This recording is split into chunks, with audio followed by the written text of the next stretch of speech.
December, and this is really the late signing day. You have a chance to go out and really focus on what your needs are after a class is finished, assess the needs, and again, spend a ton of time watching individuals to find out exactly what you need. And we were able to add obviously 2 additions to the class that we're obviously very excited about.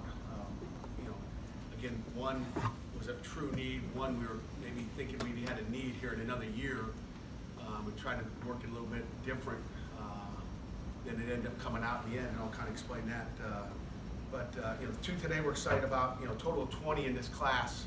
And again, could there be an addition to this? Yeah, there could be another addition as we move forward here in the next month or 2. Obviously, the February period is dead now, so there'll be nobody visiting either 21, 22s, or obviously anybody in the 20 class. But you guys had a chance to meet with 8 of our mid-years, starting with Lucas Kroll, who kind of a big dude, so it's good to really introduce those guys to you. So hopefully you had a good time with those super individuals who really made an impact since they've been here, in the weight room, on the field running wise, and really got a taste of just really 30 minutes of individual, some walkthroughs this morning. So hopefully that went well, and maybe you'll have some questions about something you heard or saw from them. The 2 kids, 2 student athletes that we were able to sign today. First one I'll start, defensive back Rashad Battle from Creekside High School in Georgia. Is a big 6'3", 190-pound athlete. He's a super kid. Came with his dad this past weekend, and really just I think the most important thing about recruiting is, and again, obviously got to spend a lot of time with them, is just the type of people they are. I think it starts with who you get to coach, the smile that kid's got on his face, but again, a complete smile on his face the entire weekend. Could tell he was enjoying the weekend. Was originally committed to Maryland and decommitted from them, and then kind of kept his recruiting open, and went through some waves, and he had decisions to make, obviously, and we were happy to get him this weekend and go. But he's a big, tall, athletic guy that, again, I think can play corner. I think he can play free safety. I think he can play strong safety. I think he can do anything back there. And again, obviously, until we get him here in the program, we'll know a little bit more about that. And then the specialist that we brought in, Ben Sauls from Tippecanoe High School in Tippecanoe, Ohio, just outside the Dayton, Ohio area. Again, it's kind of a funny story with Ben in just the recruiting. We originally tried to get him as a walk-on. I think he was originally committed to Boston College. Coaching change. We ended up getting on. We're trying to get him as a walk-on, and we're trying to put him in the Alex Kessman kind of category. When we brought Kessman, we brought him in, behind Blewett, and said, listen, walk on for a semester, and then as soon as Blewett leaves, we'll bring you in. So that's kind of what we want to do. We obviously wanted to have him in the program. We didn't want to bring a kicker in, as a true freshman, say, oh, yeah, by the way, you're kicking. So we wanted to bring him in to have a shot to be the guy and compete. So tried to get him as a walk-on. All of a sudden, he got slammed with probably 5 scholarship offers, 5 Power 5 offers, and then all of a sudden, committed somewhere else. Coach Powell, Coach Bates did a heck of a job, and Coach Partridge, as well, and just helping recruit him and getting it figured out. But made his decision last Friday based on our numbers and needs. That I didn't want to put a pressure on a freshman kicker to come in here. This is the guy we wanted. He was the best kicker out there. He's got a strong, explosive leg, kicking a 55-yarder. Obviously in his senior year, but he's outstanding kicker. I think one of the best in the country. So we said, hey, we're not going to wait a semester. We'll do it a little bit different. Sometimes you got to improvise and adjust your attack, and we changed it, and we're able to land him. And again, I think primarily on the people we have at Pitt, and I think on the academics, that the academic situation we're here at the University of Pittsburgh. I mean, when you look at the high standard we have there, so 2 outstanding kids, and took Ben a couple days to decide. Took Shot a couple days to decide, and we're happy to have those 2 in the class. So with that, I guess I'll open it up for questions on those 8 guys you talked to, and maybe these 2 guys. How often have you had 2 in your experience? Had 2 kickers on scholarship? It's a great question. Great question, Jerry. Matter of fact, I'm going to talk to Sam Scarton, who's another one of our kickers. So I'll address Sam because maybe he's watching right now. Because I didn't get a chance to catch him this morning. I wanted to talk to him, but we've had that problem, you know, we're gonna play the best kicker, okay? And we had this situation on another staff I've been on, and shoot, we brought a scholarship kicker in and brought a walk-on kicker in, and the walk-on beat out the scholarship guy. And we had another kicker that was just on the way out, very same situation, but the scholarship guy ended up getting beat out by the walk-on. So we're gonna play the best kicker. Scholarship means that's how you're getting here. You know, everybody's got a different avenue to get to college, whatever it is, and hopefully this motivates Sam, because he's a good kicker too. So, you know, you really wanted them to fight it out and see what happens in January, even though you kind of had a feeling, you know, based on what you see on videotape. And again, that's the tough thing as a coach. You know, you're basing everything off of what you see on video, and again, you know, Ben is an outstanding kicker. So that's happened plenty of times in, you know, really every position. So again, we'll have 3 kickers, you know, in camp, and let them battle it out. The news of Mark Antonio retiring yesterday caused a bit of speculation about your possible candidacy for the job. Is, you know, that's something that interests you given your history at Michigan State? Yeah, well, you know, I thought that question may come up.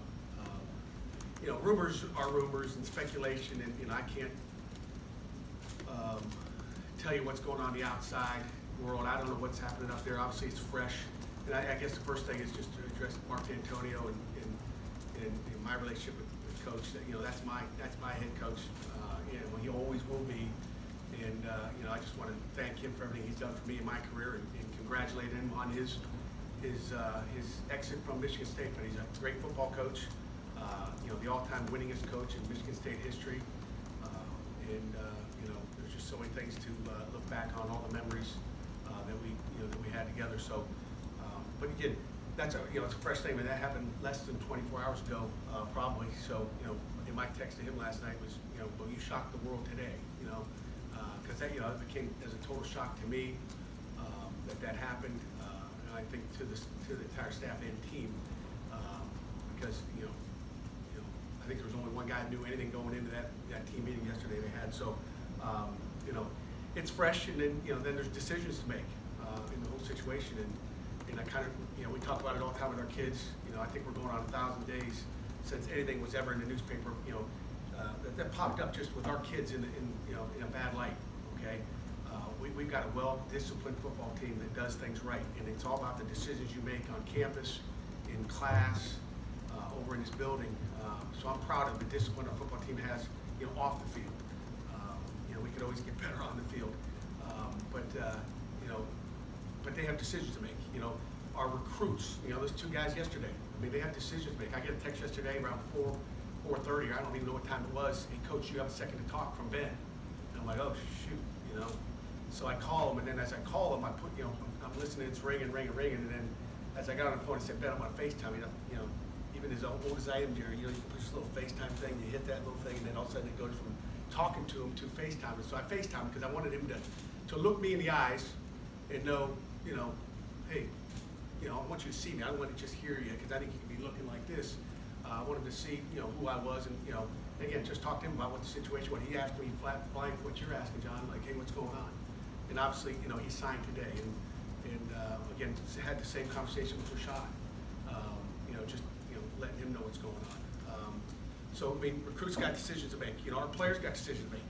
You know, last year, I mean, as you guys know, 4 or 5 guys, you know, could have just jumped ship, and you see it happening all over the country. I think 111 players this year, you know, unless the numbers changed, EJ will probably fix me afterwards, declared early for the draft, 111.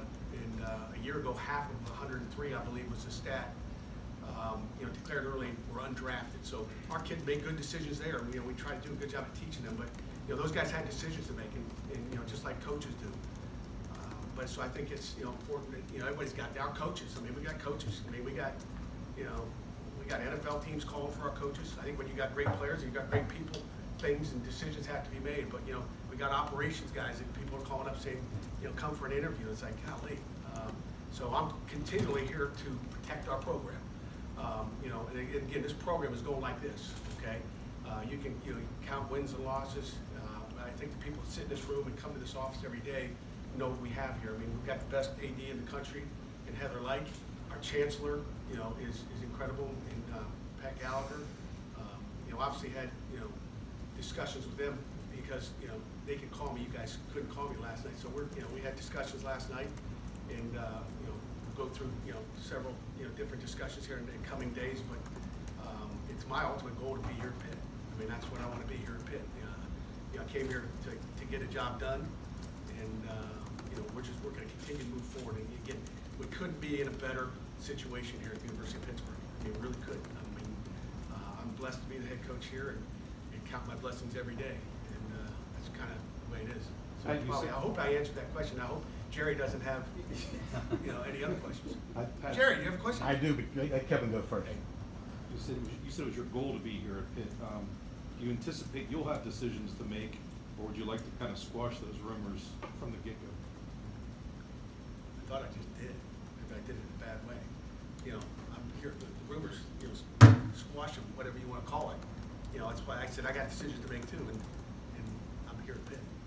And I want to be here at Pitt. That's where I'm going to be. Pretty simple. I thought I answered it. Sorry, it must have been confusing. What did you said that those guys, Ben Sauls asked you the same question John did. What was your answer to Ben Sauls and Rashad? Pretty much the same thing I told you. I mean, you know, I'm not going to sit on a FaceTime and lie to a kid. That's not what I'm going to do. I'm going to tell the truth, and that's kind of how I am. Our kids know I'm going to tell it like it is, whether you want to hear it or you don't want to hear it. You know, that's just kind of the way it is. You know, I'm going to be real, and you know, just told them last night. So I know where my heart is. You know, but you got people pulling at you. I mean, that's what these poor kids go through in the recruiting process. Everybody thinks it's easy to, you know, why haven't you committed to Pitt yet? You know, people abuse recruits on Twitter. You got agents pushing our kids to, you know, come on, you're going to be a 3rd to 5th rounder, and then you're a free agent. You got people telling kids different things and not being truthful. So, you know, what I told them, Jerry, is like what I just told you. I'm just glad, you know, I told EJ that's where he's like, well, they could be tweeting that stuff out, Pat, just so you know. Well, I'm glad they didn't have their own press conference on Twitter last night. So, you know, you could have known last night, I guess, but, you know, I just tell them like it is.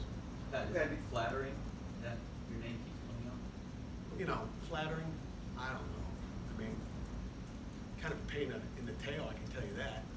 You know, because anytime it comes up, I mean, just, you know, it's like someone pulling you in a different direction, and you know how much success you had at, you know, another place, and you enjoyed it too. I mean, if you didn't enjoy it, you wouldn't have stayed there for 8 years. So there's always that pull, and like I said, it's not an easy decision. It's not easy for Jalen Twyman to say, you know, I'm not leaving. You know, I'm staying. But when it comes down to it, it's about the people. And you know, I know what I'm dealing with here at Pitt. I know every day when I call Heather Like and say, hey, how about this? She's going to say, we'll get it done. I just know that. And you know, I don't know that about any place else in the country like I know here. You know, maybe I didn't know it when Heather got here, but I certainly know it and knew it after about a month that, you know, she's real. And obviously the same thing with the chancellor. And do you understand Hope that answered that. when you look at what Paul went back to a place where he was from, you know, your predecessor. I mean, do you understand why, especially it's maybe that opening specifically that might cause more consternation than some others? Yeah, I mean, I think any opening, I don't know if it matters who it is or what it is. I think anytime that happens, you know, doesn't matter what job. You know, I don't know, but yeah, I can see it. You don't have to justify it.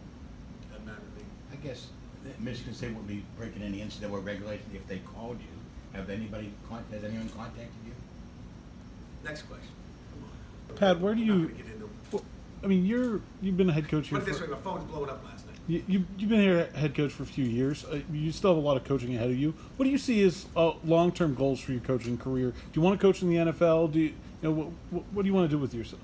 I want to win championships here. I mean, really, I have no desire. I can tell you that right now. Really being in the NFL at this point. You know, like I said, probably mid-season, I've got a daughter that's going to be a senior in high school, and you know, you bounce them around. You know, you look at Kitchens up in Cleveland Browns. I got a really good friend, Mike Prefer, on that staff up there. 1 year as a special teams coordinator. Leaves the Vikings after about 8. Goes there. It's like bad move. You get fired. You know, now he got retained, but I'm sure he had some decisions to make in between. Find out who that head coach is going to be with the Browns. So it's all, I mean, it's all about stability and you know, I have no desire to be at that level. That, you know, the time we spend as coaches is not just on the field. And I think that's what people forget. College and pros are totally different. You know, there's situations we deal with these young kids every single day that I enjoy. I mean, it's a pain sometimes. Like, are you serious? Do we really have to have this conversation? But they're kind of, you know, when you see the success If you have an individual 2 years ago and all of a sudden you see where he is now, without mentioning names, that's what you coach for. And you can throw every win or loss out, but you see how far they've come as people. That's the key. But I want to win championships here, and that's our goal. And we got a great football team coming back. Don't underestimate that. And I'm excited with our players. Our players are committed, and their head coach is committed. So we can't have a head coach with 1 foot in. I'm excited about our strength staff. That you're going to get a chance to meet Mike Stacchiotti here in a second. I think we blew that thing out of the water in that weight room. I think you can talk to our kids and they can verify that. Great things are happening down there. So when those guys walk through the door, one of our coaches has traveled back and forth to Florida with 2 U-Hauls. Guy must have had a big apartment down there.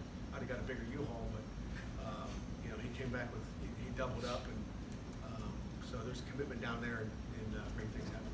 Let me ask you about the Rutgers speculation back in October. You said you're saying that it's quote unquote real simple. Is the situation real simple? It was not as simple as that one. That was simple. That was like simple. This was not as simple, just because you've been there before, and it was not as it's not as simple to just say I'm not gonna listen anymore. But great people, great chancellor and a great AD make it a little bit easier. That's for sure. But just again, you're sometimes you get torn, but there's I don't have a question. There's no looking back. There's no looking back saying, wow, why did I do that? That ain't gonna happen. How much do you feel like you You guys have? got any questions on recruits? John Ford, John, do you have a question? I just, how much do you feel like what you've done as a head coach, you've sort of modeled after Mark D'Antonio, and how much, has he been someone that you could ask questions to, or things like that throughout your time here? He's a busy man, but you ask questions every day when you're working for him. You don't leave and ask a bunch of questions because you're recruiting against him. And there's some good recruiting battles that don't always end the way you want them to, one way or another. So there's battles, on the streets. But you learn. I've learned from every coach I've been around. We don't do it exactly the way, they did it there. I go back to every coach I've been around has, taught me lessons. Joe Novak, texted me last night like, hey, you need to talk, call me. Like, that's a guy I can lean on every day. I'm going to call Joe Novak probably, as fast as I'm going to talk to anybody. Pat, it's been a couple of years now, do you like the 2 recruiting periods? Have you guys gotten used to it? Have people getting used to it? Yeah, I think people are used to it. I'd like to see the stats. I haven't seen them yet on how many kids signed in December. In the first year that we had that early signing, or now what I call the signing period, or signed in February. But I would imagine the numbers continue to get stronger in December to the point where that is a signing period. But I love the December signing period. Do I care to have a February signing period? Probably not. Then I'd have one less press conference. I wouldn't have to come here today. Maybe one more, one less job on my plate today. And we can move the thing this evening to December, which would make December probably with bowl practice and signing day, and obviously traveling somewhere maybe a big issue. But I'm happy with the way it is, and to me, right now, kids can sign today, and they can sign all the way till March 31st. So they've got a big window. To me, what they got to do is open up that December signing day where a kid can sign, up until say, mid-January or something. It just doesn't seem to be a reason why you have to have 2. That's what I can't tell you if the holder's tied into them. There's so many tied into the whole thing. So I would say there's a good chance that might be the case. I didn't read the 120 or, I don't think you make a decision on coming where a holder's coming. But if he's really good, maybe that's true. Howard, Coach Powell, that'd be a great question for Coach Powell. with so many kids coming back to your team, how much of this recruiting class is about depth versus, do you have any guys that you perceive to be impact players? I think as you look at, really the whole class, I'm never going to shut someone down and say he's not ready. Who knows? To me, of those 20 guys, all 20 got a shot to come in. Obviously, a grad transfer like Lucas got a chance to come in immediately, make an impact. But looking at all the freshmen, which I think that's kind of where you're directing that, that question is, they all can. I mean, you don't know what's going to happen injury-wise. I mean, you look at our linebackers, Solomon DeShields. I watch that guy run out there on the field. I'm like, holy cow! I mean, he's just like a deer running. I mean, it's like, whoa. So who knows now what happens when the pad's going? So there's so many things you see in the weight room. You see running, then we'll see the mental component in a meeting room with the position coach. So it's all those things got to click together. You watch, Jordan Addison run. Our guys are saying, Coach, he's fat. He's like maybe our fastest receiver. Now, Shockey will say there's no way. But there's a guy that can help you right away based on a deficiency maybe with Maurice French going. You look at some of the weapons maybe you lost. Obviously, different positions. You can plug them in maybe better than I can. Did the switch in offensive philosophy maybe open up some doors for you guys from the skill position standpoint that weren't available a year or two ago? It opens and closes. Okay. So what door opens in one place, it shuts somewhere. Okay. And obviously, if you're a receiver, you're going, I want to go catch, 100 footballs.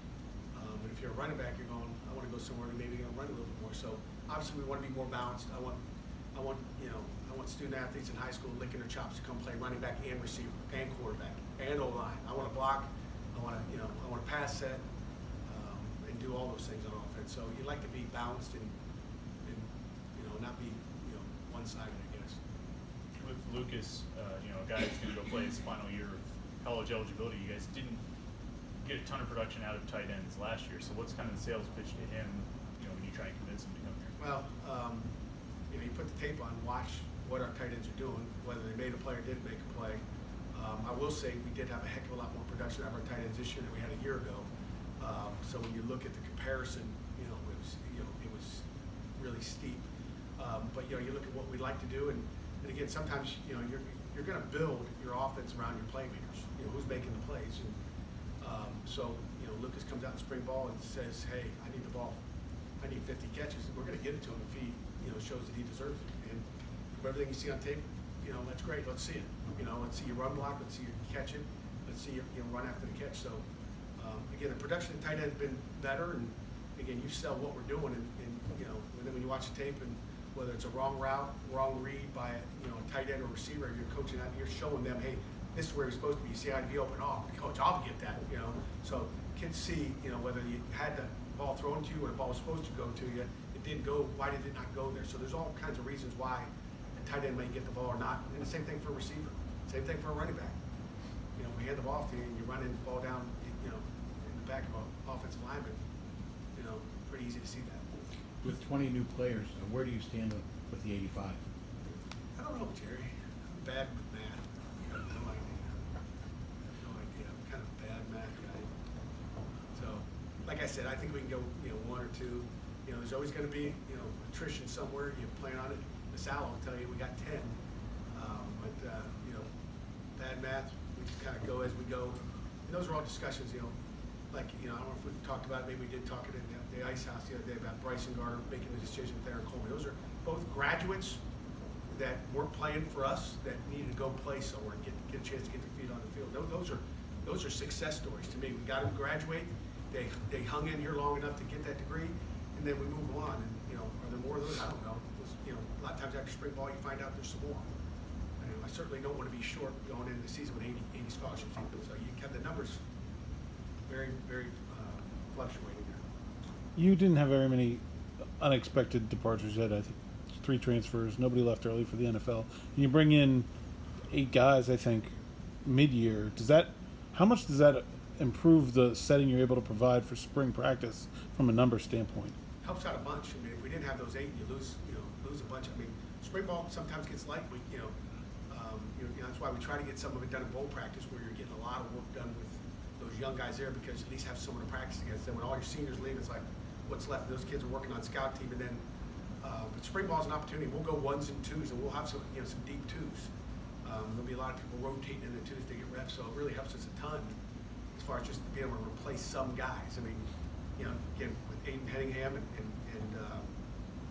Jordan Addison, as I mentioned earlier, I mean, just getting those guys out there to find out. I mean, you got a whole spring to find out, so it's, you're not losing Maurice French without somebody that can step in and see if he can prove that he might be the next guy. What's the first day of spring ball? It's an easy question. I know where I'm going today. It is an easy question. EJ? For you, Coach, Chris is out. Chris is out. March 2nd. March On 2nd? Monday. We'll go Second. Monday, the first week, I know, we're going Monday, Wednesday, Friday, then they go on spring break. I think, you know, the dates, those numbers, man, I don't get bad with the numbers. Second, I know it's Monday, Tuesday, Monday, Wednesday, Friday, after spring break, then we go Tuesday, Thursday, Saturday. You mentioned March 31st. You guys still hopefully get anyone else? You still target other guys? Are you trying to still up? We're targeting, but, you know, after today, you know, we'll be done at the high school level. It'll be more grad transfers, needs, what do we need to help us get that next step? Anything additional for Coach?